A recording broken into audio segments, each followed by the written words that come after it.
ഇന്നത്തെ topic degenerative spondylosis, അതായത് നട്ടലിൻ്റെ തേയ്മാനം. നമ്മുടെ നട്ടലിൻ്റെ എല്ലുകൾ 33 ചെറിയ എല്ലുകളാണ്. ഇതിൻ്റെ സ്റ്റെബിലിറ്റി, ഇതിൻ്റെ ഉറപ്പ് എല്ലിന് മാത്രമല്ല, പക്ഷേ എല്ലിൻ്റെ ഇടയിൽ കുറേ ഡിസ്ക് പോലെ സംഭവങ്ങളുണ്ട്. അതുകൂടാതെ അതിന് ചുറ്റും കുറേ മസിൽസ് ഉണ്ട്. തേയ്മാനം വരുമ്പോൾ ജോയിൻറ്റിൻ്റെ ആ സ്റ്റെബിലിറ്റി, അതായത് ആ ഫ്ലെക്സിബിലിറ്റി കുറയാൻ തുടങ്ങും. സ്റ്റെബിലിറ്റി അല്ല, ഫ്ലെക്സിബിലിറ്റി. സോ എന്താ പറ്റുന്നത് വെച്ചാൽ, നേരത്തെ മടങ്ങാൻ പറ്റുന്ന ഒരാൾക്ക് മെല്ലെ അത് ഉറച്ച് പോകാൻ തുടങ്ങും, സ്റ്റിഫാവും.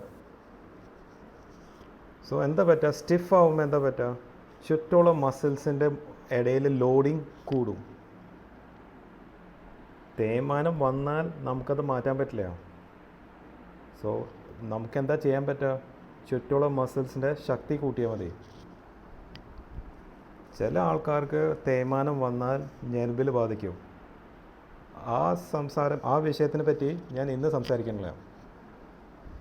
സോ ഡീജനറേറ്റീവ് സ്പോണ്ടൈലോസിസ്, അതായത് നട്ടിലുള്ള തേയ്മാനം, ഫസ്റ്റ് സ്റ്റെപ്പ് ഫിസിയോതെറാപ്പിയാണ്.